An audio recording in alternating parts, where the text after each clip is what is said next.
about your body size?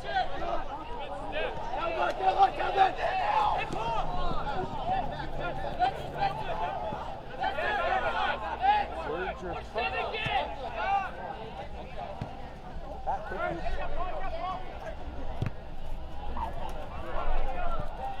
What? She has her car, doesn't she? I don't know. Then why did she take your truck if she had a car? No, you're good. I just didn't want to get that shot. Oh.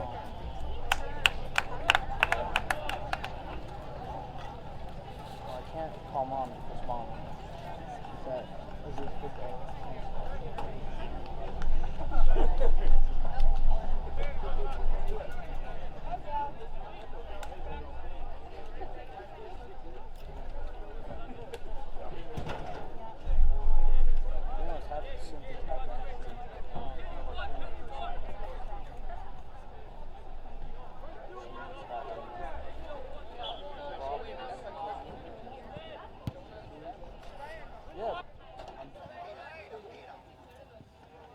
She's probably either working, sleeping,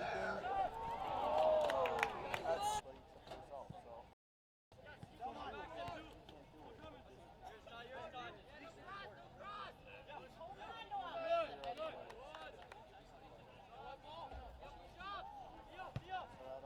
Here for boys and girls soccer action. Live from Terry Eggert Hall. We've got a little slow start. Hopefully, here in a moment, you'll be able to hear us. First, we want to make sure that we give a shout out to our sponsors and our student workers, because without them, this live broadcast would not. Endowment for Academics, Art, and Athletics. For being here, appreciate it. Glad to be here.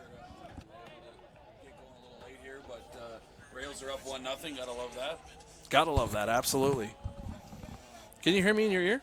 Absolutely. All right, good deal. I was having a little bit of a hard time hearing you, but I've got you now. I'm going to turn this off on my phone because now that we know that we got the audio working, I'm getting that reverb happening.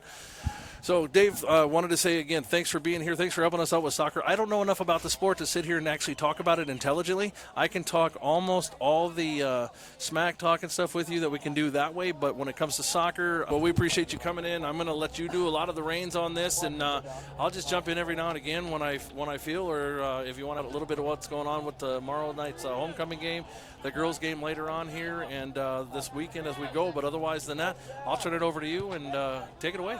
Absolutely. Well, quick recap about what's gone on in the first. The ball around a little bit. Obviously, Ben Harnell, who leads the state in scoring, is always a threat, and he's had a couple of good opportunities, but their best opportunities have come off of some long throws. Okay, here on the attack, another corner here. Corner kicks are always. Oh, never mind. The referee, the linesman, I guess, overruled the referee, and they're calling for. Why is it such a bigger scoring chance from that corner than it is from the goal? From a corner kick, you're obviously your team's playing it in. Your players are running in. Problem. Education 101 for those who don't know anything about soccer. I hope we're hoping to interview the hockey coaches here. They've been in and out to see if we're actually going to get to it. So hopefully either Corey Ward or Dan Stauber, our high school hockey. Quick here from just a few of those. We'll be back right after those messages.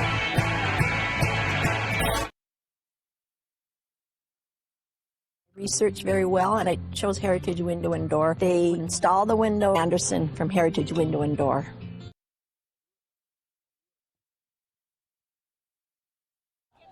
Back here at Terry Eggert Hall Memorial Field, Ted Keevan along with Dave Rouse, the girls' head soccer coach at St. Scholastica. Again, Dave, thanks for being here. We appreciate it more than you know. Also, Dave's going to join us on October 30th, Monday, for the doubleheader against Hermantown here. The girls will play at 5:30. The boys will play at 7:30. It'll be opposite. We wait for Corey or somebody to get here. Give us an idea of what's going on with you and the team over at Scholastica. Absolutely.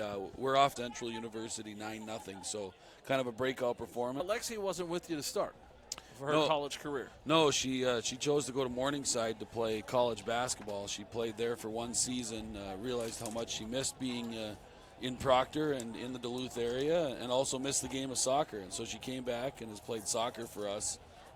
This is her second season with us, and we're hoping to get at least one more out of her next season, and we'll go from there. You think it gets a basketball out of her? Because, I mean, boy, I got to tell you, that would be nifty for me. I'd love to watch her play some basketball again. I'd love to watch her play some basketball too, but that's up to her and what she decides to do and whether she can work it out with our basketball coach, Stacy Diedrich. I gotcha. She is one heck of an athlete and would do well. I mean, she'd probably be an excellent track athlete for us as well. Absolutely, we are going to get Coach on the air here. I'm just working at trying to get some power so he can actually get on air and be able to hear us so that he doesn't have to work so hard.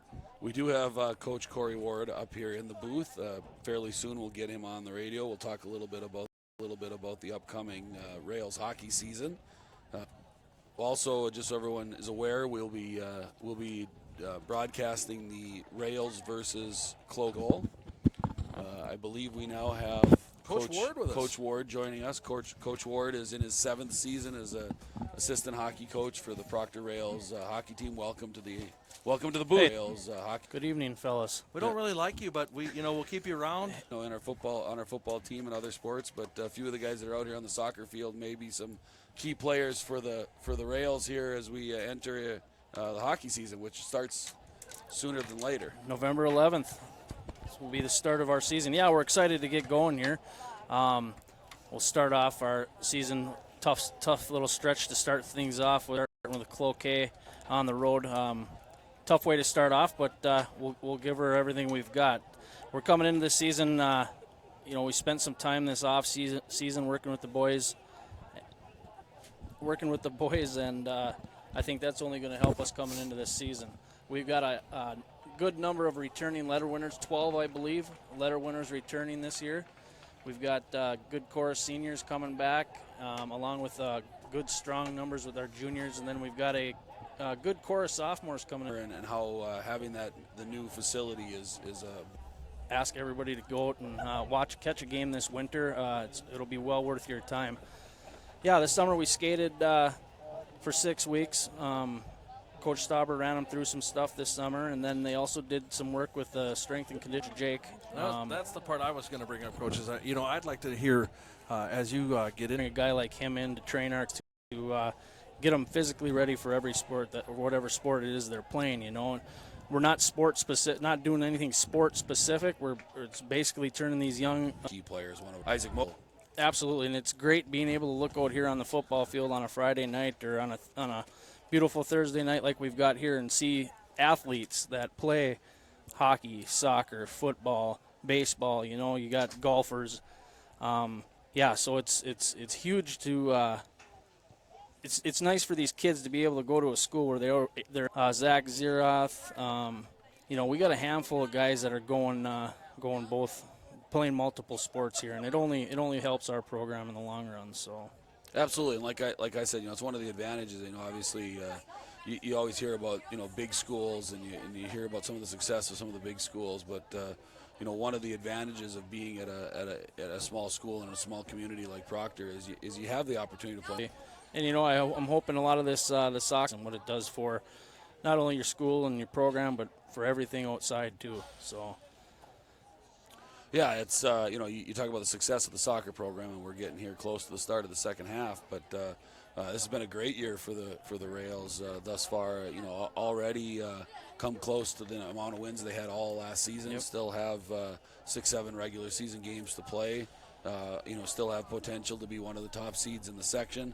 Obviously, if they can finish out this, have a good second half like they did the first half, and be on the positive side of this one, this is a huge one for them as they move forward. Absolutely. I don't want to leave out Bo Dardis, too. He's a multiple sport. He does a little golfing in the spring there, too. Don't want to leave him, or track, whatever it may be. And Jack Bartlam, same thing there. So, no, you look up and down our hockey roster, and we've got kids playing multiple sports, and you gotta love it. So. Yeah, and you just to wrap up here a little bit more hockey talk. As you know, I'm a hockey guy as well as a soccer guy. But boy, it seems like you got a lot of quality guys coming back in that senior class. Oh, we really do. We've got quality kids. They love to compete, and with having 12 returning letter winners coming back this year, Nolan McLeod was a key component on the baseball roster in the spring, where the baseball team had some good success. Tanner Olson had tremendous success as a freshman on the high school baseball game. Starting to talk about some of the back and the letter winners, they want to play as well, and now you've got this group of young guys. No, he does not, Dave. No, it's hey, bringing. Like I said, it was pretty even pretty middle of the field game in the first half, but big chance there for Cloquet, and Colin came up with a huge save. I know, you're admittedly not a soccer expert, but I feel like since you and I have watched a fair amount of games together, maybe some of that has rubbed off on you. Hey, a little bit, yeah. I'll tell you what, I have learned a lot from you over the year about the game of soccer, but big collision there at midfield. Yeah, that was a big collision between the Lumberjacks' Henry Slater, and looks like seems to be moving all right, but yeah, he seems to be okay. Shaking his shoulder a little bit, so looks like Grant Haugen will come in and give him a breather. Grant Haugen's another one, a hockey player. He's not only speedy on the soccer field, but he's speedy on the hockey rink as well. Absolutely. Good chance there for the Rails, just a little heavy on the through ball. Every time the ball is in the vicinity of Ben Harnell, it's hard not to get excited. He makes a lot of good things happen on the off back of the net, but even from last year to this year. Yep, absolutely, and you see that on the ice more and more and more every time we're out on the ice too. He's finding his knack as a playmaker as well, which is big for us. I was just talking down there earlier with a couple guys, and his first step, Fender playing him tight on the line. He's got that one quick step. He pushes the ball past the defender and then blows right by him, and he's gone. I mean, he's got good speed. He's good. He's quick on the ice, and he's quick out here on the field. We talked about guys being multi-sport athletes. Some kicker actually, yeah, he's a 4-sport athlete, and those are rare nowadays. So very neat. He not only is he the leading scorer on the soccer team, but he very well their classification, right. Minnesota State High School League classification to date. Right. Opened with ESCO. Good battle there. Always a good battle with ESCO. It doesn't matter the sport. It's they're in the same respect. So yeah. Well, yeah. Hopefully by the end of this, fortunes change here. Yeah. Hopefully by the end of the weekend, it's great to have a place kicker that can make his field goals and kick his extra points. But it'd be nice if somebody else was the leading scorer by the end of the weekend. So for sure. Speaking of which, the Rails homecoming game tomorrow night, 7:00 start. 7:00. Yep. So right here, Terry Egerdahl Field. Another tough. It looks like it's going to be almost as nice a night tomorrow night as it is tonight. Boy, I hope so. We deserve it with the stuff we've been having around here lately. Yeah, it's been a rough first couple. Team right now sits at 4-4-1, which is a huge improvement, and they just keep getting better and better every. She was one heck of an athlete back in her day. Yep. You talk about fierce competitors or people that are competitors. She is without a doubt one of the fiercest competitors that I've ever met. So it's not surprising that a team that she's coaching is competing and battling and scratching and clawing, and they're young. Both the varsity and the junior varsity are really young. They are. It says a lot that they're having some success. Obviously 4-4 team, and yeah, they've unique thing with those two is that they're going to have a lot of success down the road here. Her daughter, Tangen. Dad talking. In case you don't know, Rails TV folk, Reese Ward is Coach Corey Ward's son, so he's going to be a little harder on him than most. I didn't choose to use the term lucky, but you're wide open about 3 yards out there. Ties the game up with 30 minutes left here in the second half. We've got a 1-1 score here. 30 minutes in. Let's see. They've done a good job this year in games where they've been in the lead and then given one back to get one back right away. Something we haven't seen from the Rails in past years. Right. They've countered. Scoring for the Cloquet Lumberjack, number 3, Drake Schramm. Goal was scored by number 3, Drake Schramm. Like I said, there was a scramble in front that led to the goal. But yeah, you were about to talk about get down a goal or they get evened up on here. They battle back. They're not going to quit here. They'll come back at them here. So. Yeah, and it's like I said, that's something that we've, again, it's a little bit older team than it's been the past few years. And the past couple of years, the game of soccer, goals don't come easy. And so if you let down and you give up a goal. A lot of 7th and 8th. Kelsey's. Kelsey Tangen, thank you. Yes, sorry. Just came to my mind, But we talk about the girls' team and how they're young and whatnot, and I look out on this field here, and I look at a lot of these boys, and they were where these girls were 5, 6, 5. Some of the sophomores, they're, I know it is. Look at this thing here, play a little offense, huh? Absolutely, I agree with you. Right now, do a little play-by-play for you here. The ball's played through to her goal kick. Russo complaining to the center official, looking for a foul. I like this kind of soccer. This referee has done a nice job of kind of letting them play. Couple of questionable flops, I would say, early in the game in soccer, and allowing them to play physical, which, as we mentioned earlier, we got a few of our hockey guys out there. I think they're waiting to see if that play. Ball's on the foot of Dylan Halla, plays it in. Big ground. I would say pretty fearless as far as coming out on the ball, and made a big save there. Corner now for the by number 10, Spencer Russo. We got to get it clear here. Yeah. Yeah, like I said earlier when Ted Keefat was on, I said corner kicks are really dangerous. Obviously, that's how we scored our goal, was off of a corner kick. Shot clear there by Dylan Halla. Yep. Good clear by Dylan Halla. Shot in by Michael Kaiser, but a big save there by Colin Aho. One thing different that we've seen from the Rails this year is they like to play out of the back. And for those of you who don't know what that means, rather than punting the ball or kicking the ball way up the field and hoping that they can win it in the air, basically, a dump and chase kind of style. They've gone to more of a possession, starting out even with their keeper playing balls into players' feet when he gets the opportunity. It's actually worked pretty well for the Rails this year. It's kind of been their signature style and allowed them to have a fair amount of success throughout the year. Grow a little bit, and that's concerning as we go forward here.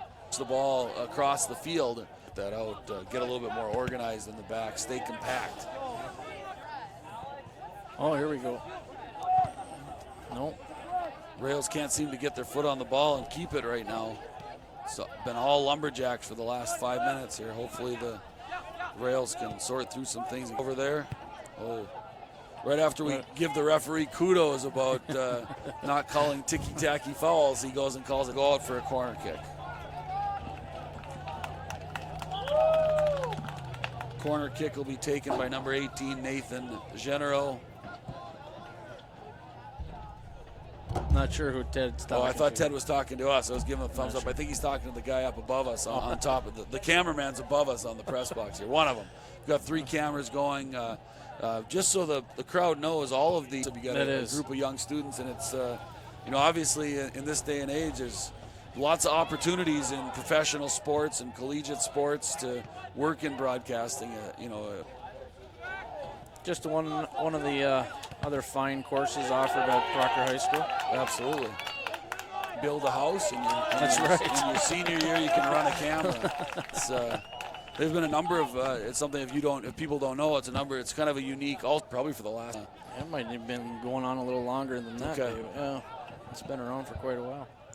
So it's a unique program and a great program. Obviously, a skill that important. Absolutely. And, wish they had it back in the day. Would have been where Coach Ward would have gone. That's down. where I would have went. Yeah. Moving offsides thing just kills me. Draw a line. That's why you got him here. That's you missed it. If you couldn't hear, Mr. Keefat said the moving offside line is something that he really struggles with, and Coach Ward or the assistant referee will put his flag up and call it off. I do like the sport. I think it's a good sport. Great crossover for hockey especially, and also for soccer. Another corner kick for Cloquet. Our clock is about to be correct here, folks. Well, that's probably my fault. I think I stopped it to try, and I were engaged in such wonderful conversation that we forgot to put it back on. Well, that's why, I decided to let you guys do your thing so that I could go down and make sure that I could take care of the kids. Hopefully, I'm going to say this, and nobody's going to know what. Keeper off a scramble. I didn't see what happened, but he's came down out and made a big block on that kick there. And top of the box. You're going to get the best service possible. You will find out that your life is going to be better because you can hear. I can hear again. They're always here, willing to help their clients. I knew that when it was time for my own, I would have not any problem coming to them. Friendliness makes you feel welcome. The professionalism of the practice of audiology gives you confidence that you are in the right place. Back here at Terry Eggert Memorial Field for tonight's matchup with the boys Rails varsity soccer versus Cloquet. Folks, again, this will be a doubleheader. We will have the girls coming up around 7:30. Reese Ward just left the field. It's nothing serious, and he's back on the field in no time. 19-17 left here. Second half action tied up, 1-1 apiece, and we're now back underway. Yeah, losing Reese would be not a good thing. I think he's probably played more minutes than just about anybody on the. Looks like they slid Harnell back, or has he been back there? No, probably a good decision. Ben has played back there, and some he's played in the summer. I know in the summer league he's played a fair amount of defense in the Gitchigumi Soccer Club that he plays in. So he has some experience back there. And right now, with the amount of pressure that Cloquet's been putting on, probably not a bad thing. I would venture to say that, as much as I'd like to say differently, I think the second half's been pretty much all Cloquet. So we need to make sure that take care of things defensively until we got tangled up. Yeah, big collision there. Good slide tackle by Ben. And he talked about the season they're having and just getting better. How does this Cloquet team actually stack up season-wise and player-wise to what we have on them? Cloquet's number 7, Otto Cockburn, ran into each other. Otto tried to just slide it through and sneak in behind. Ben did a really good. That's Caden. It looks like Caden Ringo is down here. He's grabbing his calf. Hopefully it's his calf and not his knee. It looks like he's grabbing his calf. Not good. No, it could be some cramping going on too. It's it's been a while since we've had weather this warm, and it's actually a little humid today. Hermantown, a Denfeld beating Marshall. It's kind of Cloquet's been in the mix. And Cloquet's always had a fairly good side. They a lot of history, a lot of success in their program over the years. Archie Clark, actually, who's a Proctor guy by nature, and his kids played here, but he coached the team for a number of years. Did a fantastic job there. Always had them competitive and in the mix. And, even at Grand Rapids, you can't count them out. They made a nice run last year at the end of the year and showed some good things. That they play a little bit more direct, but they're athletic, they're powerful. Gave us fits at times during that game. It looks like they're checking his knee here. Well, it looks like it's more down at his calf level, but I could be wrong. I'm not a doctor, so. But while they're doing that, and we got a little break here, want to thank again our student workers tonight. We got Carly Glassdown running the Pro HD machine that's broadcasting. We got Caleb Lowry on a camera. We got Jaden and Kyler Kadot on our other 2 cameras. Want to make sure that fans, if you know those students and you're getting to watch this game, you see them, give them a pat on the back. This is a fully student-run program, except for the on-air stuff with the talking, because I can't get a single kid who wants to actually sit here and talk about anything, and so that's why I've got to go out and find adults and myself, and you got to listen to me and or Tim and I babble on volleyball or football and stuff like that. But we appreciate you tuning in. But it's because of those kids, and then our sponsors, Tamarack Building Supplies up on Highway 53 in Hermantown, Heritage Window and Door over in Superior, Sammy's Pizza West Duluth, Lake Superior Office Solutions. Also want to thank Wittes Trailer Sales. And we don't have Dave and Coach Warden. Thank you to all those folks, and thank you to our students for signing up to do these games for us. And now let's talk some more. Let's talk about homecoming coming up tomorrow night. Yeah, we talked about it briefly, but what we talked about, unfortunately or fortunately, kind of neat. But Ben Harnell is the leading scorer for both our soccer team and football team. We're hoping that tomorrow night. We believe. How about that? Yes. We believe that starting tomorrow night, someone else will become our leading scorer. There's been some flashes of good stuff. Obviously, Connor St. Germain has done some good stuff at quarterback. The best 0-3 team out there, because you look at that stop at the end of last week's game.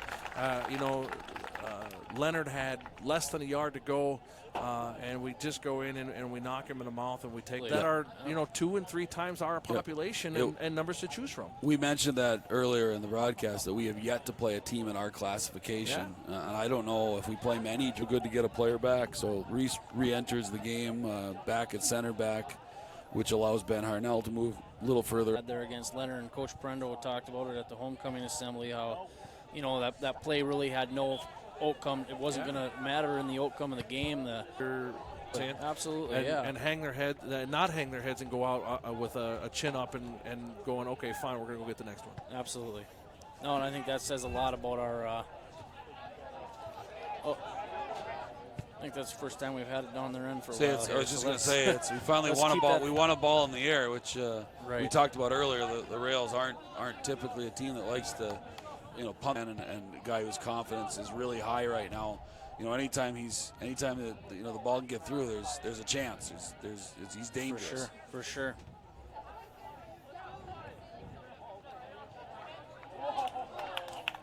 Another turnover in the midfield.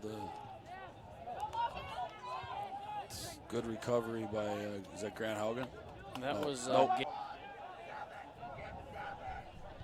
Gabe Castleman. Thank you. We're struggling with our names today. Yeah. And I bet you and I are within a window.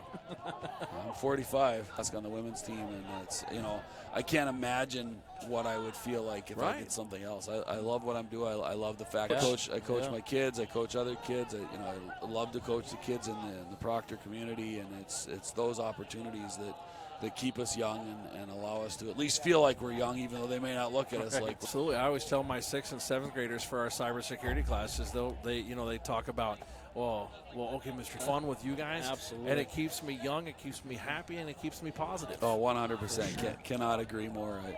Normally the fastest guy on the field, but right now he's just kind of favoring that. It looks like his right leg just a little bit. Oh, that's off, isn't it, Coach? It's hard to tell that the defender on the left side, Gabe Castleman, was kind of behind the defense. That's one of those ones where you'd love to see a replay. Let's go to a medium replay. If we have a replay, that would be great to see. Looks like Reese is arguing that call there. Yeah. If the problem is with the deflection, once it's deflected, the player is, if he's onside when it's deflected, then it's a good ball. If this were the MLS or the English Premier League, they'd be pulling out that they'd be doing the rectangular with their fingers looking for the VAR, which is video assistant referee, which is replay. But unfortunately here we don't have. Well, we do have to know how to work it. They're learning how to do it, and it's understandable. Hey, big parade tomorrow. Sorry, parade. got to throw that out there. Big parade. Homecoming parade. What time's it start? Parade starts 1:20, 1:25, something like that, 1:15, somewhere in there. Going from Eggerdall over to the high school, and they did publicize it in the journal so that we could try to get back in the day. I'm told that people would line the streets. They did, and it was a big ordeal. We got 16 floats. Rails TV will have one, and folks, if you're listening, we will be the best. That sounds fantastic, right? I'm going to line the streets just for that. I'm telling you, no other float will have free ice cream cones, and it won't melt on your hands. You can just go to. That's the way different between you and I. I'm always down for ice cream. It could be 40 below. Give me a bowl of ice cream. I'm fatter and I'm happier. with you, Ted. I'm with you. Now the Rails are starting to push forward a little bit. They've worked into the Cloquet's half, but they still can't seem to connect passes here where they were early. Little Terry Eggerdall magic here, huh? Yep. Grant coming across here to get involved in the play. Ball chipped in. Good run. Oh, just too far ahead of Ethan Carlson. Good run on the back post by Ethan Carlson. Just couldn't quite get there. Good ball in by Ben Harnell. Maybe a little heavy, but the idea was right. 9 minutes remaining here, just over 9 minutes remaining in the half. The Jacks are ahead 2-1. Definitely had a handball there, but the referee decided to let them play. Another part of the game that's advantage. When there's a foul, if the opponent gets an advantage by not having the foul called, they'll let play run. And the referee there felt that because the ball went to Proctor and they had possession, that the advantage was for them to have the ball. Foul there on the Rails. But for the most part, the clock just runs other than that. Here's a run, maybe. Typically, you keep your hands down, you use your shoulders, subbing in, trying to see whose number that's coming into the game. Looks like Nolan Maley. Nolan Maley just came in on the right side there. Ball served in by Kobe Manninen, gets cleared out by Cloquet. Gabe Castleman's on the ball, being pressured by Otto Cockburn. Reese Ward with a big header. 50-50 ball there, won by the Jacks. See, I'm thinking like you're going to draw a ticket and like name a number, and I'm going to win half the pot when you start talking 50-50. Come on, Great man. kick by Colin Aho. Puts Oh, great chance there for Ben Harnell. Keeper came out and kind of disrupted it. The defender may have actually the ball a long way up the field, and he did a nice job there. Oh, great A penalty kick.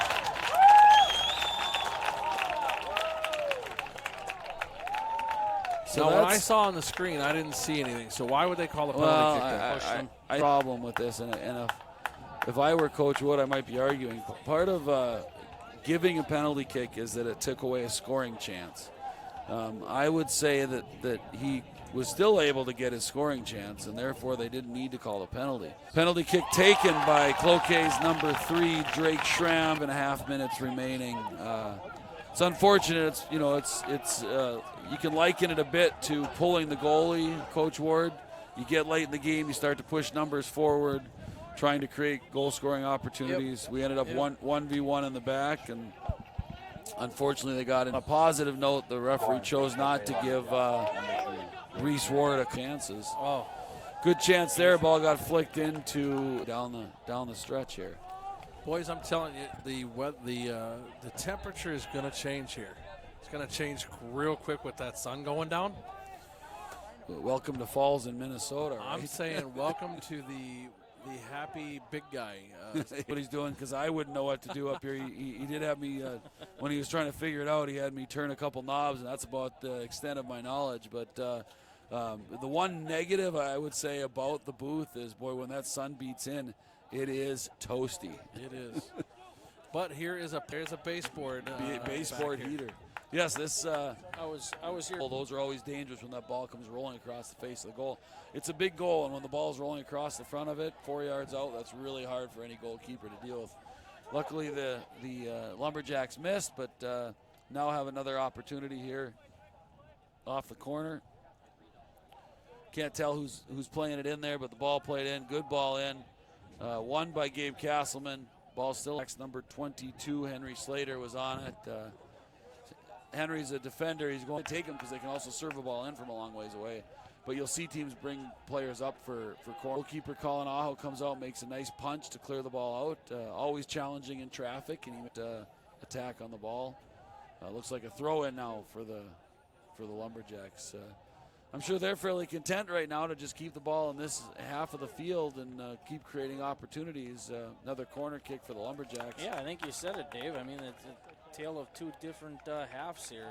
I thought the first half we were kind of in control there and controlled the ball, and obviously after half went in with a 1-0 lead, and here the Jacks have had the whole play base, the whole quarter or whole half, played on our end of the field.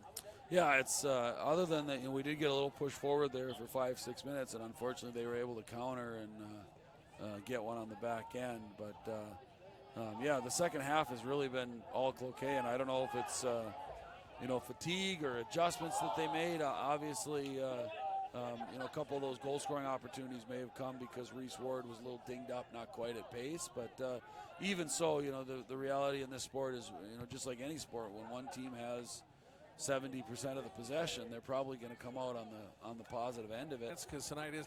But when we get a chance, we're going to have head coach Amy Masterson's going to come up, and hopefully her and Dave and I can have a conversation, talk with her a little bit about where they've been this season and how things are going with the girls program here at Proctor High School.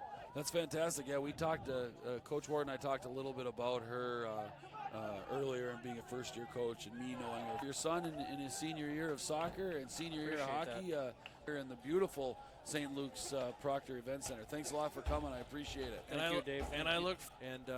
I'm excited to. I got to tell you, it's been a long time since I've been excited about. Holy goodness! Been a long time since I've been excited to go do hockey. Good. And I'm excited because of the fact of the coaching staff that we have and things like that. And I'm excited, and I can't wait to get back over there and take my area back and start yelling at the other people who come in and go, "Why do you leave it like this?" And we're happy to have you there, Ted. Definitely happy. And I'll work on them spotlights here. Yeah, absolutely. I think that'll be a blast for it. And so we can have just an amazing year for. Absolutely. And hey, and thanks to you, Ted, and your students you've got out here doing this for. I can guarantee you these kids all go back. I know my hockey players, they go. Coach, we appreciate it. Thank you, guys. Thanks, Coach Ward.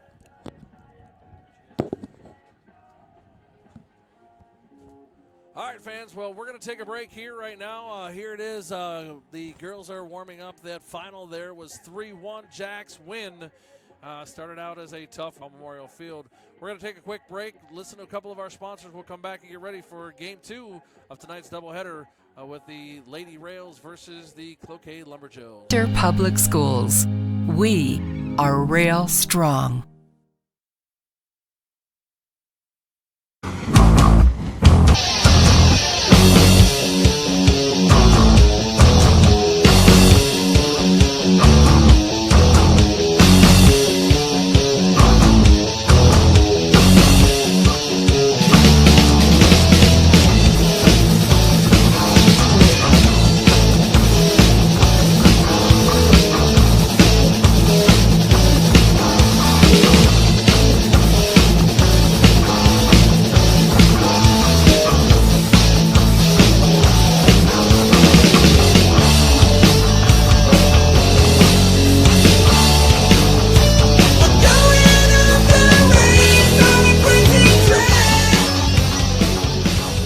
Face off against each other, the Rails versus the Lumberjacks. I want to make sure that we say thank you to our sponsor, Wittes Trailer Sales, Street Real Fast, the Irving Community Club. You're going to get the best service possible. We're not able to do any of this. Find out that your life is going to be better because you can hear better. I can hear again. They're always here, willing to help their clients. Knew that when it was A really good result against Grand Rapids. Good result against Grand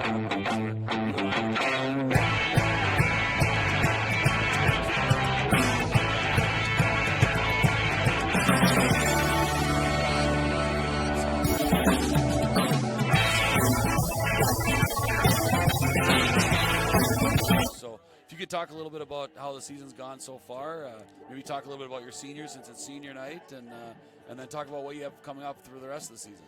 You said it exactly correct. Have been working on that individually and as a team to show up and play a whole game. And it started with the first tie against Denfeld and juniors for us next year. So that'll be another great season for us. But tonight again, let's talk about the seniors season for us. But tonight again, let's talk about the seniors. We have Sam Prendo on defense that rarely. A little bit of a young team and a big group coming back to lead your team next year. Getting some of your scoring. You've got some scoring from some of your really young players. Their growth as the season's gone on and what you have coming up and your thoughts about, how the playoff picture will look, both who the top teams are and maybe your thoughts on who you guys might see in the playoffs. I know we're still 2 weeks away, but got to be starting getting close to that kind of thought process. Exactly. It was exciting to see that we had moved up to 4th place in the conference this morning. I noticed that in the paper. So we're right behind the top scoring is Cloquet and Marshall. They're the two teams to go after for the Lake Superior Conference. And all the other teams are very equally distributed, Denfeld and Marshall or ESCO games. So anything is possible, and it'd be great to meet one of those in playoffs and have a home field advantage since we did take the win off of them, and then even build our confidence even more. We have had a youth scoring for us. Our two top scorers are Emma Tierhard Jr. and Kelsey Tangen, 8th graders, so we see a lot of potential there.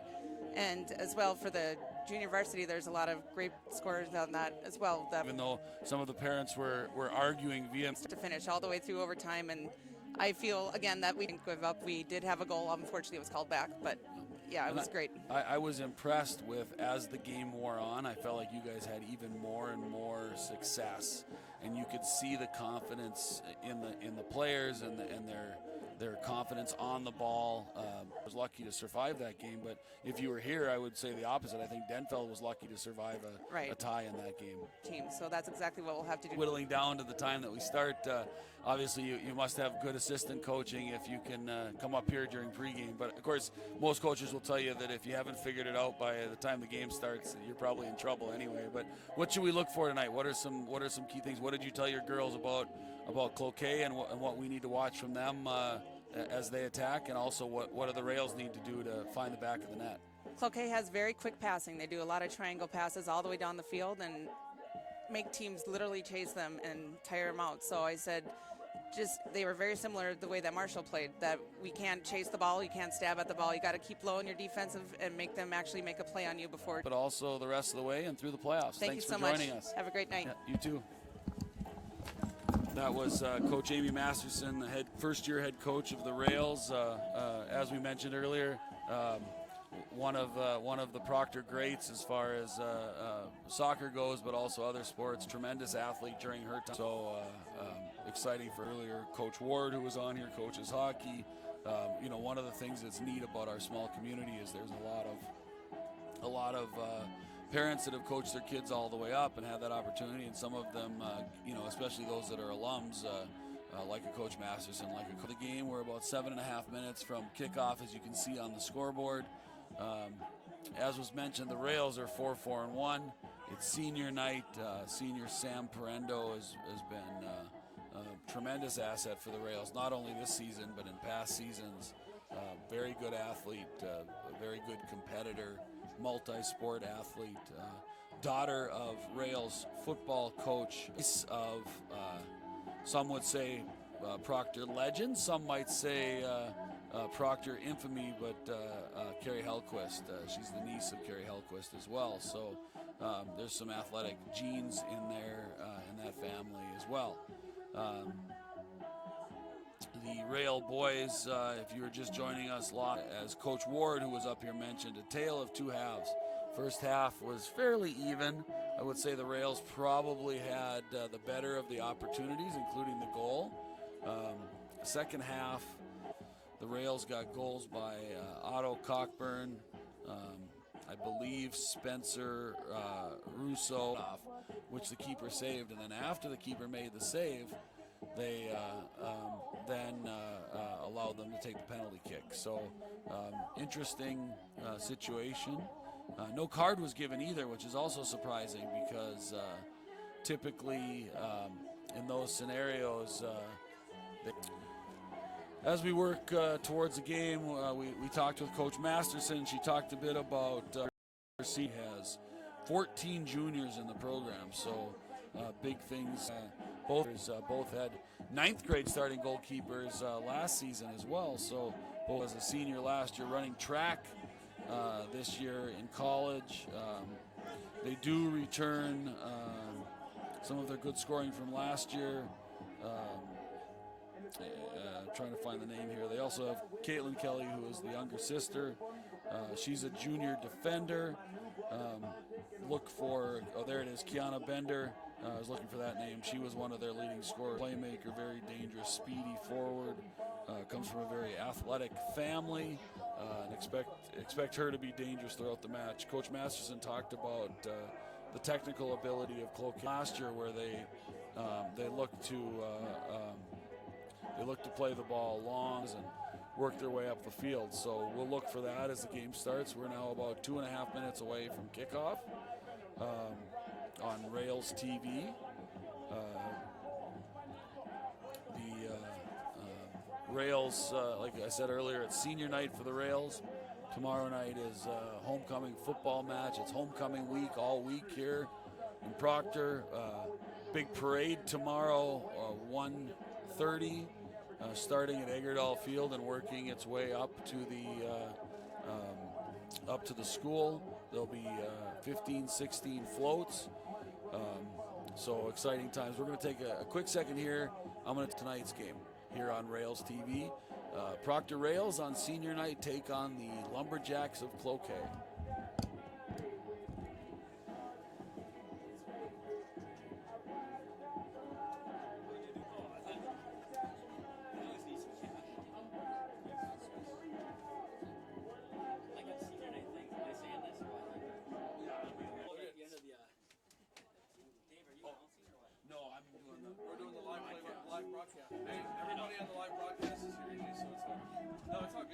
Two of tonight's doubleheader.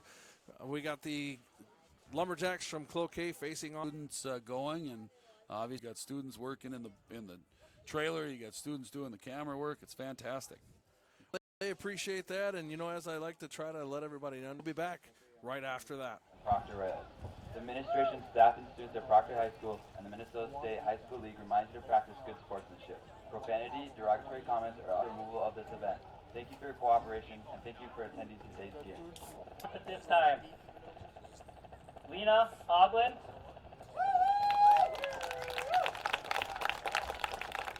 Lena is the manager for the girls varsity team. She's been involved in soccer for 12 years. Her greatest memories of soccer are spaghetti dinners with the team. Future plans is to go to one is defense Sam Parendo. Sam has been playing involved. Congratulations. Matson. Number 3, Katie Turner. Number 15, Sadie Senek. Number 16, Hannah Feeble. Number 17, Brooklyn Simmons. And number 21, Kayana Bender. The Lumberjacks are coached by assistants Bobby and Kevin, and the head coach is Dustin Rando. And now, choose your starting lineup for the Proctor Rails.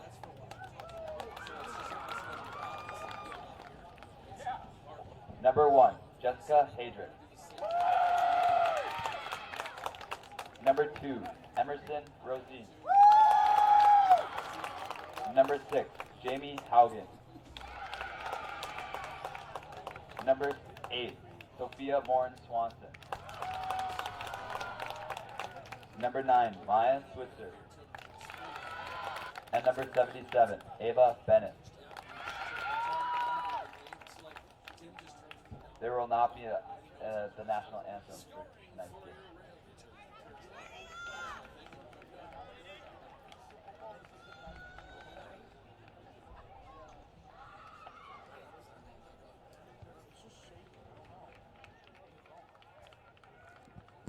So back here at Terry Eggerdahl Memorial Field, Ted Keefe, Dave Riles, and all of the fans, half the city of Proctor's here tonight for this game. Yeah, good turnout for tonight's game. Obviously, good weather is going to bring out a few more Absolutely. people. Hopefully, with the good weather tomorrow, we'll have a fantastic turnout for the homecoming football game. Hey, Dave, you want me to call you now or later? That was a while back. Okay, yeah, I just got a text message from you that said, hey, give me a call. That was when I first got here, and we were still trying to figure out all the audio and visual part. When you walked in and realized there was no audio and you were trying to figure out, wait a minute, are we actually broadcasting from here or somewhere else? Right, yes. I thought maybe there was a remote location. One very well played game right up until, I don't know, Coach, about the 20-minute mark. You know, kind of change the game a little bit. It's tough when you're up and you're up 1-0 at half and feel like you're in pretty good. There we go. Let there be light. Oh, there we go. We're just learning some new things about the new box stuff. First chance here for the Rails. Played a little bit too far for Emma Terhar to get to. Big punt by Gracie Mahar, the goalkeeper for Cloquet. Big kick down the field by the Rails, number 16, McKenna Kleiman. This one collected by goalie Gracie Mahar here. Another big left-footed punt by Mahar. Now, I didn't get to be part of your conversation, Coach, with Coach Masterson, but, you know, my question is, you know, I've heard from some folks. Let me guess, but I have no idea why, though. Yeah, well, because she was ahead of the back line when the ball was kicked. Just a fairly quick player, Katie Turner for the Cloquet Lumberjills getting down the field. Ball turned over, well defended by Sam Parendo. Throw in now coming up for the Lumberjills. Yeah, Coach Masterson. I even got some binoculars here. First save of the game there for Ava Bennett, the goalkeeper for the Rails. She punted the ball at the field.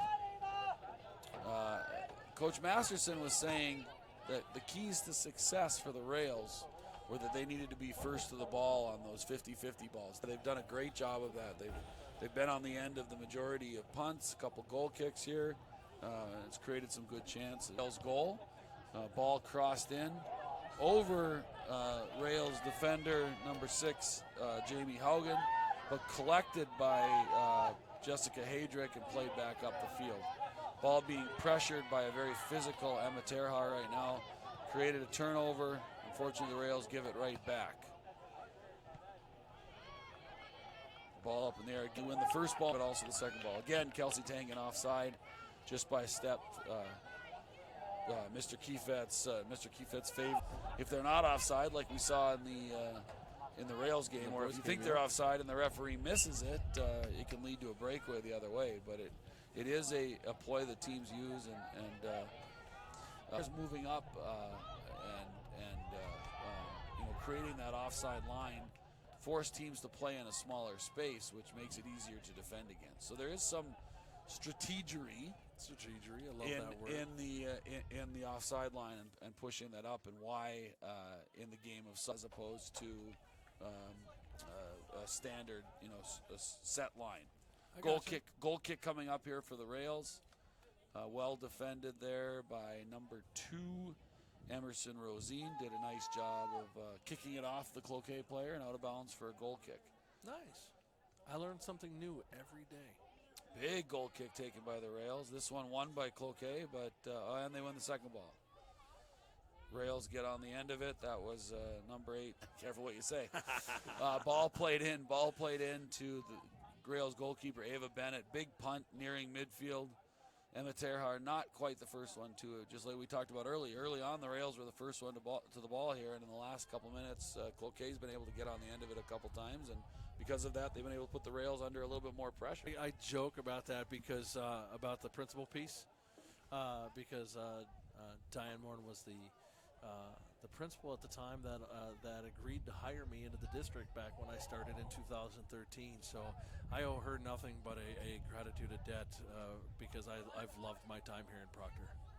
Well, clearly she knows what she's doing then, right? I believe so. What is that? I don't know. We got some static going on. For a second, I thought it was at first I thought it was a train. Ambiance mic off because we don't need to hear that with you talking anyway. So go ahead. I don't know. Maybe it's better to hear ambiance than me talking, but your choice. But now cleared up the field by the Cloquet Lumberjacks. Ball on the foot of Cloquet's number 3, Katie Turner, but according to the assistant referee, the ball snuck over the yellow line before she had an opportunity to play it up the field. So it'll be another throw in for the Rails. Throw in taken. Matrix. Let me throw it and jump out there. Could be challenging and also illegal. You also cannot throw the ball the way to the far. In the girls' game, you won't see that as much. However, you do occasionally see some players that can do what they call a flip throw. It's basically Ava Bennett comes out, makes a nice save, but can't quite hold on to the ball. And now Cloquet's got a corner kick. Takes a quick corner there, and the goalkeeper comes out. Not as well if you can take a corner kick. Ava Bennett, gorgeous corner kick taken by number 3. Katie Turner played right into the box. Had a couple of made a nice save about 2 yards out. The ball turned over and sent long. Despite the top, good pressure there by side, but no call by the linesman. Ava Bennett makes the save, but unable to hang on to the ball, and we have another corner under Emerson Rosine. There's a post. They call them posts. Not a very creative name, but that's what they call players that stand on the posts. And Emerson drive balls over the back and get in behind the defense. Proctor's done a pretty good job of getting on the end of the ball. Not a great job of clearing that ball out, and that's created some dangerous scoring opportunities. But to relieve pressure, after a fair amount of pressure on the Rails, Ava Giswald just dumps the ball over the back, played back to the keeper, and she get the ball in behind the Proctor defense by playing some big balls over the back. A good diagonal ball there by number 7, Caitlin Kelly. She played a nice ball over the back, trying to find Katie Turner on the far left side. She's marked up 1v1 by Emerson Rosine, marked up by number 9 for the Rails, Maya Switzer. She'll battle so as the game started. Throw in now coming for the Lumberjacks, number 7, Caitlin Kelly. She throws the ball into the midfield. Number 2, Brenna Matson on the ball. Now we're starting to see a little bit of that build that Coach Masterson talked about as the Cloquet swings the ball around the back. Good scoring opportunity there by Katie Turner, and another nice save by goalkeeper Ava Bennett. That's I think her 5th save of the game. So Cloquet's number 8, Natalie Hoffman, and the Rails are on the attack. You know, Coach, I don't mean to interrupt you, but I didn't get an opportunity to listen to the interview with Coach.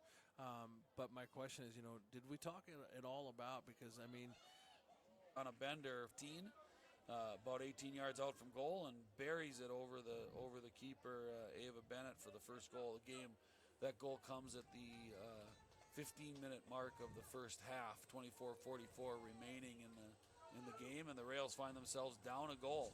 Not the player you want to allow open. Piece when she's on the field also. I mean, did we have a conversation about that at all?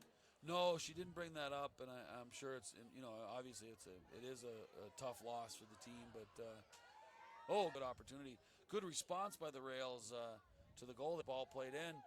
Tangen's on the end of it, taken down. On a technical, anybody on the floor? Anybody on the field, yep, Okay. can take through the goalkeeper if you want it, but anybody on the field can come up and take the kick. It doesn't matter who's fouled.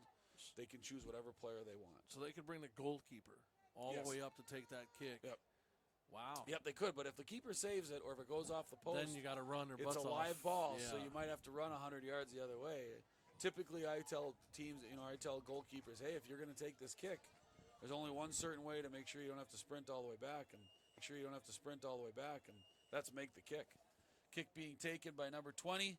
Yeah. Shot and a goal for the Rails. Goal scored by number 20. The comeback. Finally, Kelsey Tangen's on side, pressures the back, gets in behind the defense. Coach Masterson didn't talk about it, and I'm sure part of that's because time. But the reality is, it doesn't matter what they're allowed to do. Talking with Coach Gunderson, they're a positive for that he did take out of it is, the positive is it's not her senior year. Right. So at least in that aspect, she still has her senior year to come back to and actually have that instead of losing the whole year. Yeah, one of the great things about, it's not NCAA, is if you lose a season due to injury, you can have that season back and you can get another opportunity to compete. She has the opportunity to come back next year and play next year and be a leader for us again next year, and that's huge. But you talk about a high school student athlete, and they can be an athlete, and she's probably already a fifth-year student athlete at the high school ranks. Absolutely, yep. She's been a factor in multiple sports since probably her seventh grade year. So she is definitely one of the, like Alexi Duvall also, who had all her time too, and state champion. That's her younger sister. She's the right back, but she's played a couple of very dangerous diagonal balls in behind the Rails defense, trying to find the left forward, number 3, Katie Turner. She's been the most dangerous, but goal scorers are goal scorers, and Bender was able to find herself at the top of the ball. The keeper was way out of her goal. Good battle there between the Rails number 11, Sam Parendo, and the Lumberjacks number 2, Brenna Matson.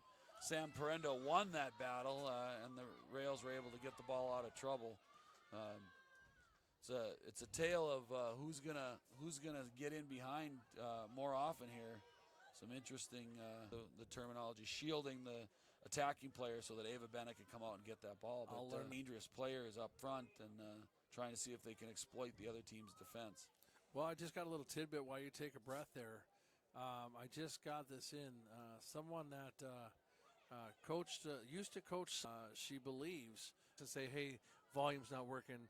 This isn't happening. This is so that we can help our kids get better and make our broadcast better, and we appreciate it so much. But it's experience in a second, but a good opportunity. We coached with Dave Foster, who was not a soccer guy, was a lot like me. Basketball guy, admittedly not a soccer guy. Took the job under duress. He was athletic director at the time to take the job, but Dave Foster took the job, and he called me up and he said, "Here, emails in soccer was coaching at Duluth Central with Teresa and Dave Foster." So really fun experience. It actually led to getting a couple of former Trojans to come play for me at St. Scholastica. One of them was April Mikowski, who was a great defender for us, hard-working player, and the other one had a lot of winning seasons. So, I'm going to paraphrase. Good memories. I'm going to paraphrase this for you. Coaches, and there's something to be said for that, regardless of what you do. Absolutely. But both of them are great coaches, tremendously genuine people. Goalkeeper busy here ever since the Rails goal. They've been putting a lot of pressure on the Rails. A good break here for the Rails. Counter, she just needs to have a little less pace, make an adjustment on her through balls. Left midfield game. I even gave kudos to her uncle, which one of the famous athletes from Proctor's past. Some of the success he had. I think he graduated in '88, played on the '87 Proctor Rails team that won the Lake Superior Conference. And for those of you that know the Lake Superior Conference as it is today, the Lake Superior Conference back then had Duluth East, Central. Duluth Denfeld, Duluth Central, Cloquet, Two Harbors, Silver Bay.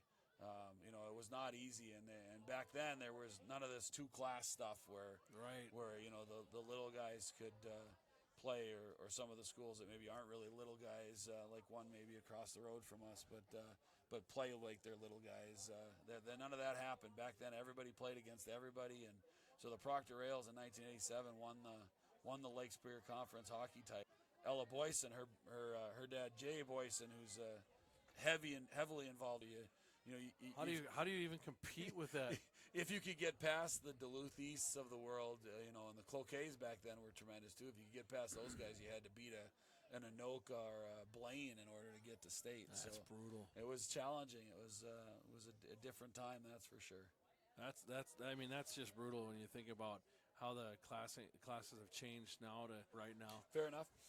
But you're right. I mean, to go down and win the Lake Superior Conference and then have to face those big schools that have 70 guys to. Enough about the details. Maybe you know more, maybe you don't. But Minnesota State High School League with soccer starting next year is going to 3 class. Situation here. Did the whistle blow? The goalkeeper used her hand. She handled the ball outside the goalkeeper's box. Okay. She then realized at the last second she was outside the goal. There's no goal. So they do have Vermeesh, but the ball was let back. But because they blew the whistle, once they blow the whistle, even though the clock keeps running, once they blow the whistle, the play is dead. So I stopped. You shut it down with that one, even though you may have seen a ball go into the back of the net, and that's why it's not up on the scoreboard, because the whistle blew before the.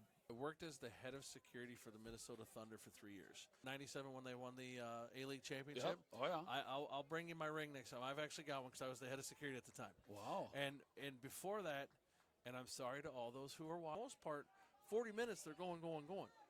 And soccer, they just, even when the whistle blows, they still keep running. So so I do know some.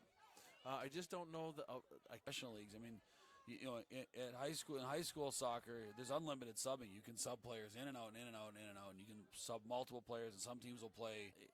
In college soccer, there's a few more limitations, but you can still play a fair amount of players in a game. Players have to play the whole game. I mean, at a minimum, 8 players on the field will play the entire 90-minute game. Right. In high school, it's 40-minute halves, but in college and professional soccer, it's 45-minute halves. So that blows my mind. The entire 90-minute game, and they'll run up to 10 miles during the course. No offense, Ted, but I don't think either of you either you nor I could go up for a leisurely 10-mile jog right now. I might survive 10 miles, but there'd be some walking, there'd be some up and down at sprints, and so it's. That's 10's a bit excessive. I mean, not all, but some will run that. And most players, I think, on average, especially at the professional ranks, a player will run 6.5 to 7 miles. So that's a lot of mileage. If you can do it even for 5 minutes, see if you can do it without running into anything. I bet you can't. It's not as easy as you think. I watched some of our at Scholastica, our quarterback, who's excellent. Our football team's 2-0, and right now he leads the nation in passing completion percentage. The other day, the ball rolled towards him, and he went to kick it back to us, and it was not pretty the way he kicked the ball. So here you got a guy who's one of the best athletes in Division III football right now. And how often do you do a whole lot with your feet other than to walk from place to place, maybe kick off your shoes, but that's about it. So go to the kitchen. Go to the kitchen. Go back to the fridge one more time. Challenging sport, and then you do that after running 7 miles and still trying to do it. That's hard to do. Wait a minute. You said one more time? So it's like I'm supposed to know there's like a limit? Well, you can do one more time many, many times. So. Okay, as long as we're clear there, because boy, you have me scared like I was doing something wrong for many, many years. You go as many times as you want. All right. I'm not here to judge. Go ahead, judge. Because the only person that's got to be happy with that dish of ice cream is me. We did establish that earlier. We had that conversation. That rain, sleet, snow, cold, whatever will not stop you from getting your bowl of ice cream. Fans, you want me to broadcast more soccer games? Supply me ice cream. And I will tell you what, I will figure out a way. Now, that looked like a flop to me, and not being mean, Yeah. She took the kick, and I know there was contact made. Now, does the clock stop? Nope, not unless there was definitely a delayed reaction. Whether there was a foul there or not is to be determined. Determined, but she definitely took a couple more steps after the initial contact before she decided that, ooh, this hurts. Right. Usually with me, if it hurts, I'm down. Yeah, you know right away. Seasoned, experienced. What did he say one time on a broadcast? We're doing football, and he brought up something. He brought up a wine term. I went, yeah, old. Aged. He goes, no, aged and old are two different things. Age to perfection, right? Been here a very long time. Long before you. I remember playing here as a 13, 14-year-old here, and I remember going to pick a ball up in center field and turning around to throw it into home, and I couldn't even see the second baseman because of the crown on in need of some work, both as a baseball field, as a football field, and definitely as a soccer field. I mean, it's. I get the idea behind a crown field.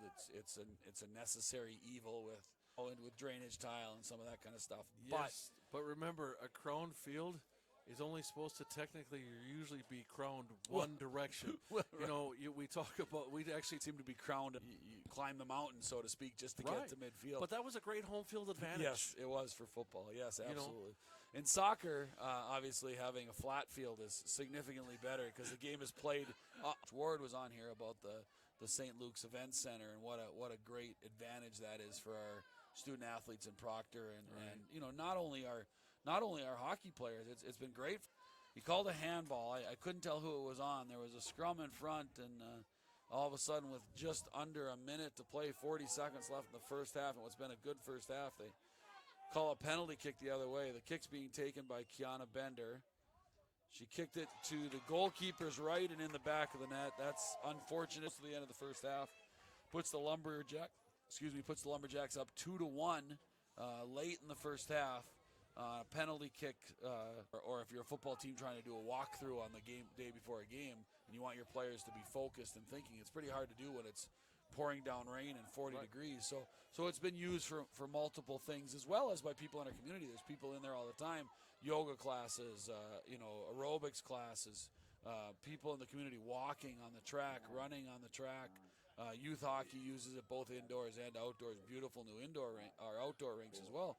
But then you come here in this facility and what we have here now with not only the turf field for football and for soccer and for lacrosse, but also baseball and softball. This spring was brutal, and more money before that happens. But whatever name they give it, what a great facility. For those that don't know, they're turning the old indoor arena. They've taken out the boards and the bleachers and the press box, and so it's baseball wall. Open space, and they've got turf that was donated by. Okay. And even though it's as new as it is, they had to do. There was something with it, and they replaced it. But either way, we're going to have a great facility. So I knew it was donated by the Minnesota Vikings. My assumption was it was for TCF Bank because how I'm thinking, how could they have new turf? All the straps on the boards, right? Well, we don't need the upstairs of the old rink. The old upstairs lobby is. They got to have their own space. Yep, turned into a wrestling room. They're able to use the locker room, which is important because showering is an important part of wrestling, so you don't spread disease. But they had 2 full seasons. They started last year and have been using it all year, and now you'll have turf inside for indoor soccer leagues, for football teams to use, for our baseball and softball teams to use, for our golf team to use during tremendous facility. So all of a sudden, our small little community. Absolutely. Like the only thing that's going to touch our hockey arena right now is Amsoil, of course, where a lot of the arenas, only have it on one side. That stadium-style seating, framed in wood. Right. It's actually a concrete setup. I mean, it's just an amazing things that we used to do going to Mauston and everything else to play baseball. And, the old rink and even the old field house. The field house is old. I mean, it's not that old, but the field house that we have attached to the school as well is a great facility as well. Good batting cages there, and our baseball and softball. All you got to do is go on the Minnesota State High School League website and see the statistics of what being involved in more student athletes graduate, make the commitment they've made to athletics and our community. I mean, obviously, without the referendum passing option, and that took, obviously the foresight, the idea, very get-go, the first townships that came in were positively in favor of it. My understanding is every township and the city of Proctor itself were pro for it. Everyone voted positively for it. There were none that were against it. So it shows that we have a unified community and a commitment to athletics. And I think we're already starting to see the fruits of that and the success. Our soccer programs are having some success. Our boys team is having, one of the best years they've had in a while. Girls team is young but have a bright future with 14 juniors coming back, next year as seniors, and one of their leading scorers being an 8th grader obviously says a lot about the future of that. Like I said, they have yet to play a team before they get into playoffs. So that will say a lot. And, they might be 500 going into playoffs or even a game below 500, but I think there'll be someone to reckon with come playoff time because they'll be battle tested. But, it says a lot, and our volleyball team's had tremendous success this year. It's been really, they're fun to watch. A lot of good athletes in that program. So it's, Proctor Athletics is on the uptick, and I'll speak. Before I was ever even a Proctorite, before I ever was lived here in Proctor, I coached at St. Scholastica. I've been in Proctor for the last 15 years, but I've been coaching at Scholastica for 22, if you include my couple years as an assistant. And I've had some great Proctor athletes play for me. Krista Parent, who was a tremendous athlete, they were also really good students. Right. Really good students. They no issues with them in college. Graduated with flying colors, doing great things in the real world now, as adults.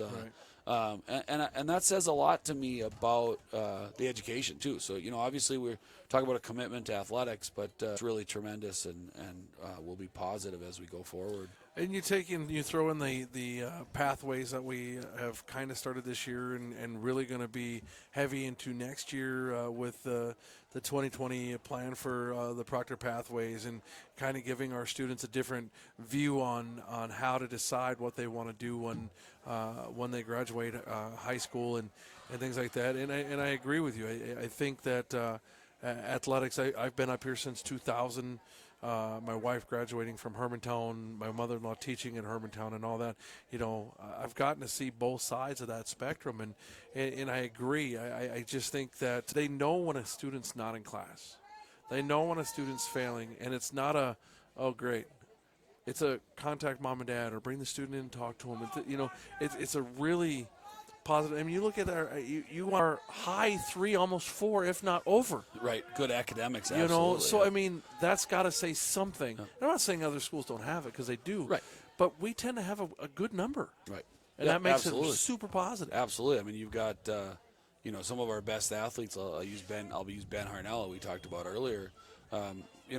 His dream is to get into the Naval Academy. Right. He's looking at that, which is not easy to get into, and we've got a number of those student athletes that want to go on and do things, and you get an opportunity, you get a scholarship. I think our student athletes have a really good perspective in the classroom, and they want to have success on the field or the ice or the court or whatever.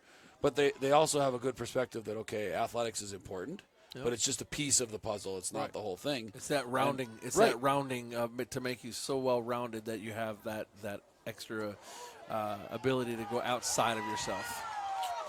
Well, we were talking, unfortunately, the Lumberjacks were able to sneak a ball into the back of the goal there to take a 3-1 lead. Just recapping the first half as we get into the second half here. We got going there. Sorry about that. That's all right. No, it was a good conversation, but we kind of leaked into the start of the second half. The recap of the first half, the Lumberjacks struck first on a goal by Kiana Bender. The Rails followed up with a goal by Ava Giswald on a penalty kick. And then late in the match, unfortunately, late in the first half, the Lumberjacks were able to score again on a penalty kick by Kiana Bender on what we believe was a handball in the box by a Proctor defender, but not sure. And then right at the start of the half here, the Lumberjacks Jacks were able to get in behind. I believe it was number 3, Katie, to the second half. Hopefully the Rails can find a way to get one back and maybe start to create some more. Good header there by number 9 by the Lumberjacks center defender, number 15, Sadie Senich. She played it back to the keeper. Ball won there. Free kick now. Big ball played in. Won by the Rails defender and played back up the field. Wide. Kelsey McKenna Kleiman just couldn't quite get a lot of wood on a little bit after giving up an early third goal. But now they're starting to try to pressure a little bit. Emma Terhart battling for the ball along with the Rail Maya Switzer, but the Lumberjacks come out with the ball. Defender Jessica Hadrick, good win. Played a great ball into Emma Terhart, now on the foot of Maya Switzer. Ava Giswald blazing through. Oh, we have a foul there, but no call by 17. Cloquet's number 17 threw her body in front of me. It looked like a foul to me, but the official felt. Ava Giswald wins the ball. Kiana Bender makes a nice run, taps it around the goalkeeper, and gets a left foot on it. Goes towards the right post if you're the Rails goalkeeper and slides into the goal. And just like that, 5 minutes that we really needed a key on. And so far she's punished us having scored it in possession. Big ball played up, but won by the Lumberjacks, number 5, Jaxie Polgaric. She plays the ball forward. Pressure there by the very good first half. 1-1 for a fair amount of the match. Good save there by. Rails equalized on a penalty kick by Ava Giswald. Game was a good game. Through much of Bender, the leading scorer for the Lumberjacks, buried the goal. Second, Light flipped rolls, and Katie Turner assisted on a goal to Kiana Bender. So instead of being, hopefully the Rails can counter here a little bit and try to make things interesting. They are putting some pressure on. Ava Giswald, good shot on goal, but right at the keeper. Keeper knocks it down, but not able to, so we had pressure there from number 7, Amelia Verville, as the keeper knocked it down, but the keeper was able to get possession of it before Verville could get there too. We've got the clock stopped. We've got something going on here. We've got an issue. I'll find out what's going on. Not quite sure what's going on, but we've got a questionable discussion here between them.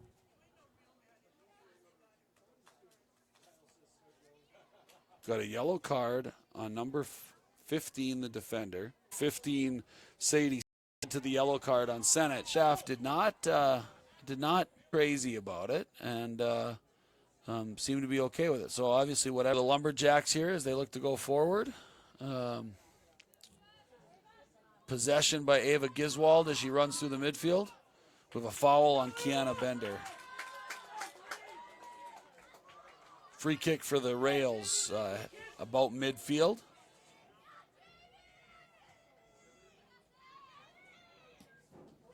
Big free kick up the field. Kick is in behind. Keeper's coming out. Got a challenging situation, but the keeper comes out. We may have an injury. Nope, we're okay. And good sportsmanship by Gracie Mahar after colliding with the Rails Kelsey Tangen. She helped her up, which is good to see.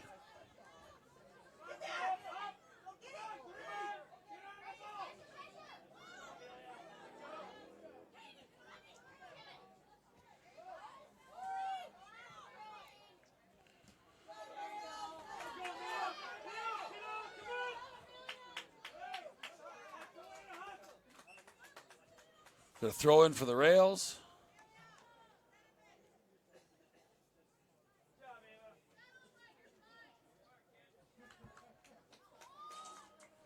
A substitution in for the Rails. See if I can see there in a second. It looks like number 3, Hope Carlson comes on for the Rails. Lauren Swanson.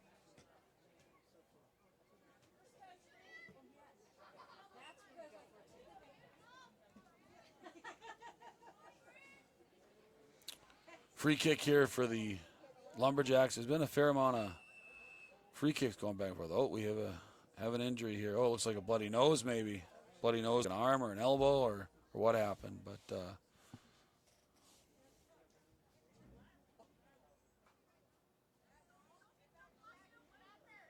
when it's all said and done, we'll have a free kick. Oh, we got a substitution here. Let's see if I can see who's substituted in.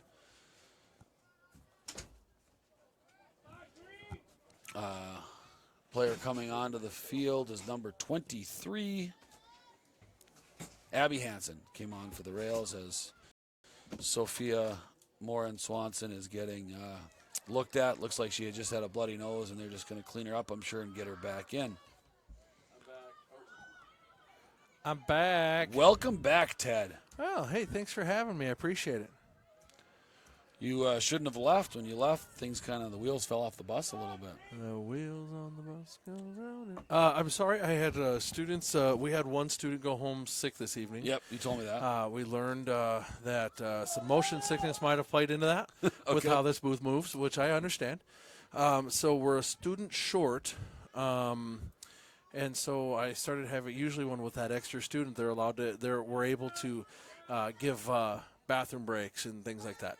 And so I had some folks that needed a little refresher. Ah, gotcha. So I decided to go give them a little hand on that. Gotcha. That's very nice of you. Very kind of you. I try to do my part. Okay. Against Cloquet, the center defender was given a yellow card for something that happened behind the play, and it must have happened in the box because they brought even though there was a goal kick down here, they brought the play. Okay. So that the ball was placed on their goal box down here. And the player has a little bit of space, and they'll punish you. So let me ask you a football Americano question. Okay.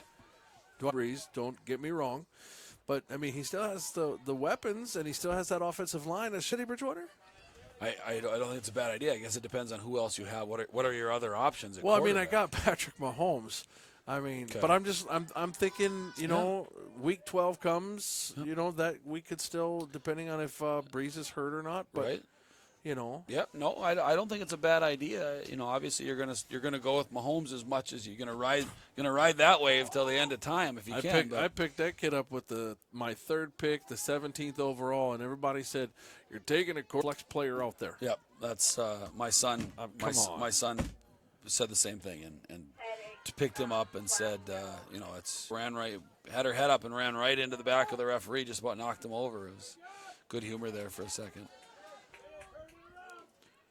Well, I've noticed that in the second half, Cloquet has been less direct, meaning they played less long balls, and they've been building their attack more, which is what Coach Masterson said they had been doing well all season. Early in the game, they were playing a lot of balls through and over the back and weren't maybe quite as dangerous. So I'm guessing part of their conversation at halftime was, hey, working, so I'm just trying to get that fixed. So that it is working properly.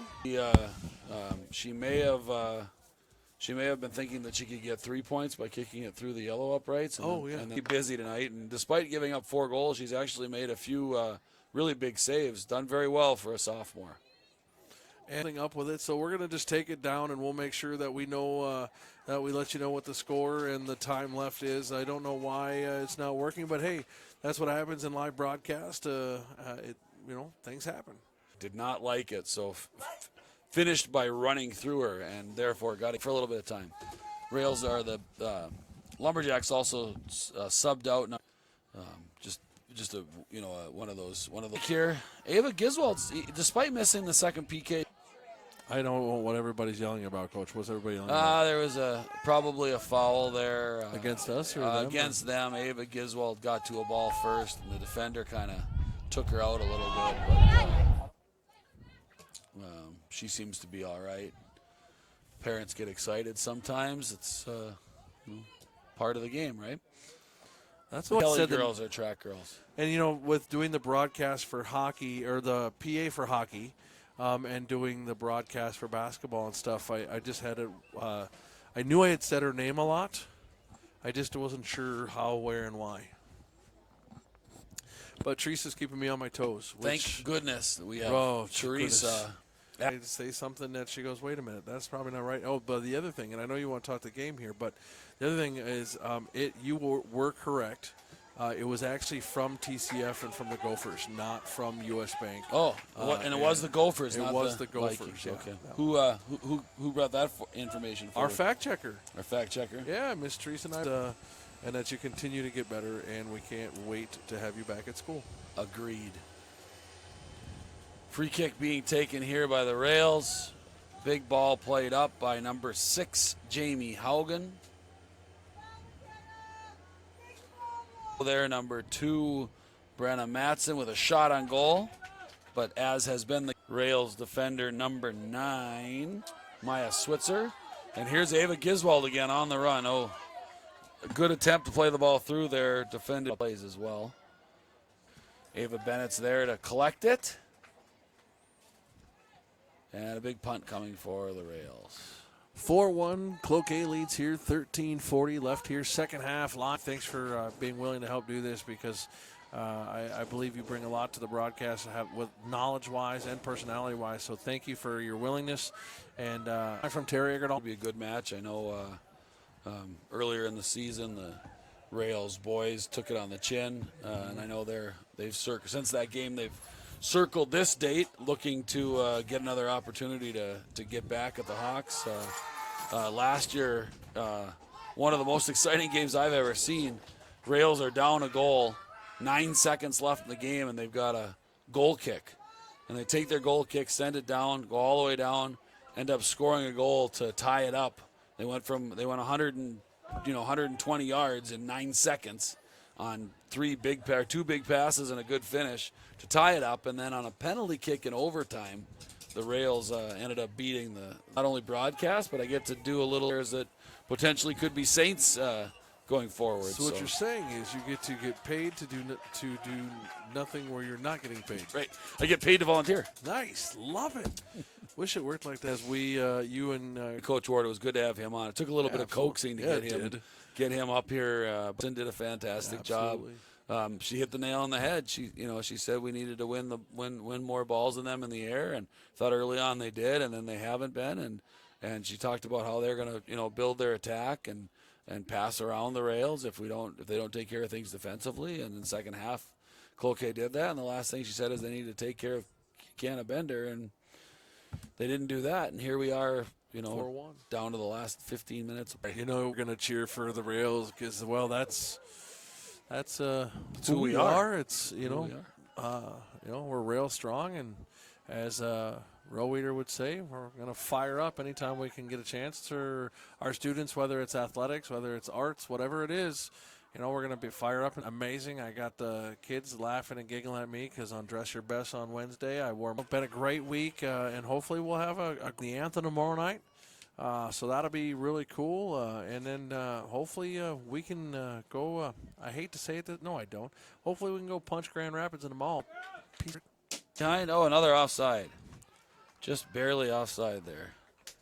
Rails have been offside a lot tonight. It's like I said, it's part of a defensive strategy, and Cloquet's done a nice job of drawing them offside, and the Rails just need to get in behind a little bit more.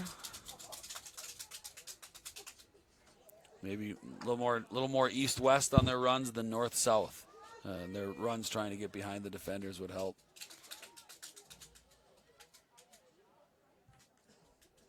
Have I ever told you I'm hungry? That happens when you've been here for 6 hours. Yeah, well, what do? I do it for the love of the students. Well, I know our student athletes appreciate having this, and even the ones that get to play, they go home with facilities. But this is also a commitment to athletics. And absolutely. It's a huge commitment that was added on addition this year. No idea what it is, but it looks expensive. I'm guessing it is expensive. I'm pretty cheap. I try to find it used and donated. But, and see what's going on. And obviously tomorrow night's game will be broadcast on Rails. Probably 6:40, 6:45. We're going to try to have a pregame interview of the Rails. They had a good first half, but second half was not quite the Rails half. Right. As an update on where we are, how we are, and what we are, and kind of just get a feel for when it's going to be open and what our chances of having batting cages in there are going to be. change his name from Mr. Wood, and I want to hear what he has to say about the new indoor facility, because I'm really excited about the potential of that. And we've got yellow card given to Ava Giswald for the Rails. I didn't see what happened. Things are getting a little bit feisty here between almost. Like I said earlier, there was a good battle going on between the Lumberjacks, number 5 Jaxie Pagaric, and the Rails number 16 McKenna Kleiman. Ava Giswald got taken out probably 5-6 minutes ago. Maybe she took a number and was waiting for opportunity to respond. So, right. But she just got a card. She's off for a short time, and I'm sure she'll be back. There's been about 6 or 7 and everything else, and so I just don't know. Typically, yellow cards are given for dangerous fouls, flagrant fouls, intentional fouls, persistent fouling, dissent, which is arguing with officials, language, obviously, swearing is not acceptable. That's bad. Yeah, especially if it's at an opponent or an official. So the tactical fouls, which means that if you know a player is going to get behind you, so you trip them intentionally. Even if it's not, taking away a goal-scoring opportunity or a dangerous play, but still something to stop someone from getting in behind you, they'll give yellow cards for that as well. So good defense there. Yeah, that was number 2, Emerson Rosine. She's actually done a really good job here on the right side most of the game defending.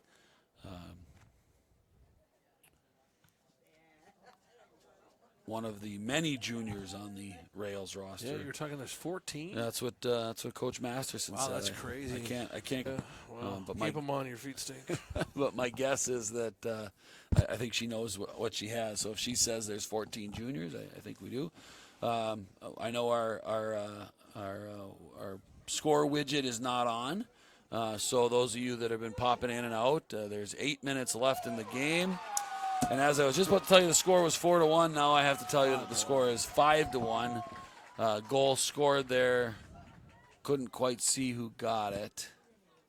But a goal scored on the right side just past the outstretched left hand of the goalkeeper with 8 minutes and 25 seconds left, makes it 5-1 for the Cloquet Lumberjacks. That's tough. Sam Parendo coming out of the game. Been replaced by, can't see who that, by Emma Terhar, now playing left back. Number 12 scored the goal, Alexa Snesrud. Goal there by McKenna Kleiman. Goalkeeper Gracie Mahar was up to the task. She's actually as many in the second half, but a few. Great ball played forward by Proctor defender number 23, Abby Hansen. Just out of reach for number 15, Ember Cadles, playing forward. So, Coach, trying to change some things up now that we're at a 5-1 deficit. Yeah, I think just trying to give some players an opportunity, some of the younger players a chance to get in there. Gave Sam Parendo a rest. She's been pretty busy throughout the game. Kind of players doing a little bit of just kicking the ball from her, though, and well defended by Emerson Rosie, by McKenna Kleiman, running in on a nice diagonal ball played in behind the defense by number 7, Amelia Verville. You're so good at this. Seriously, Big throw in coming here by now down to the final 5 minutes of tonight's second game of the doubleheader. For those of you who tuned in late, the Rails boys took a 1-0 lead in the first half on a Nolan Maley goal, but then conceded 3 second-half goals to the Cloquet Lumberjacks to lose. Kiana Bender couldn't make it 2-1. And then, unfortunately, the second half has been all Lumberjacks, with them scoring 2 goals in the first 5 minutes of the second half to really open it up, and then another goal here late in the half. Number 20 for the Lumberjacks. Nice shot by goals, and we talked about her earlier. Despite her giving up 5 goals, actually played really, really well, Ted. Mm-hmm. She made a number of nice saves, dealt with some balls served in. One of the goals she gave up was a penalty kick. Others have been in from close range. not a whole lot she could have done. Really can't fault her and her play. Doing real. Colin Aho did a very nice job today. None of the goals were really his. Kickoff is play either a sideline conversation with Coach Gunderson or Coach Parendo, whoever again has the free time, and kind of see where they are, see how they feel things shaped up this week with practice, and where we've got better and what we should watch for. We'd be remiss not to mention this, but 1:30 to dance. That parade will start at Tigerdale Field by the Dave Hilla building. That's right. Will work its way up the street to the high school and end at the high school. So if you get a chance, absolutely, then to be in rail strong territory, celebrating homecoming, absolutely, and then getting ready for a 7 o'clock 24-13 victory for the Rails. You know, and the thing that I've loved about this year's homecoming, I mean, we broadcasted volleyball on Monday, volleyball on Tuesday, doubleheader soccer here tonight, and tomorrow. I just had a thought. Run the cross-country course. Try to keep up with the lead run. How about this? I'll make you a deal. If we can get them to let me use the Gator, I will sit in the back, the lead vehicle, as the lead vehicle, and film the runners running at me. There you go. And then we can edit that and put that up on demand instead of live. We could do that. I'd really like to see you run with the helmet cam and the headset on and trying to do play-by-play while you run the course. I think we'd hear a lot of heavy breathing. Well, let's hope I have the audio off, because I would be coughing, hacking, breathing, puking, and other things. Those cross-country runners are impressive as well. It's we've got off to a good start with the cross-country team as well. We talked about our other sports, but we kind of left the cross-country teams out. Both boys and girls are doing really well. Girls brought teams home a second the other day. Girls for the teams boys. A little bit young, but there's some really, really good talent there. I know that the Harnell girl, Lizzie Harnell, has been winning a lot of those junior high meets for them as a junior high runner, and pretty successful. And I remember the other day, Coach Harnell was saying that in the junior high meet they went 1, 2, 4, 5, 8 in a race. So pretty impressive stuff, and the future's bright there as well. So yeah, it's like we talked about. Unfortunately, today was not a great day to be a Rail as far as the results went, but every day is a great day to be a Rail. Well, Dave, I want to thank you for being here and joining us and helping us with our soccer broadcast. We appreciate that much. We look forward to you being here on the 30th when the Rails will do another doubleheader against the Hawks from Hermantown. The girls will play at 5:30. The boys will play at 7:30 or thereof, depending on how long the girls' game goes. Kyler Kadot, all three of those folks on camera. Want to make sure we thank them. Our sponsors, Heritage Window and Door in Superior, Tamarack Building Supplies up on Highway 53, Sammy's Pizza West Duluth, Stream Dudes, Lake Superior Office Solutions. Want to also make sure that we thank school board members and administration here at Proctor High School, allows TV to happen. We thank you all for that because, again, without the students and without the support financially and everything. Athletics. Absolutely. Well, on behalf of myself and Dave, thanks for joining us. We'll see you next time. Thanks for stopping by.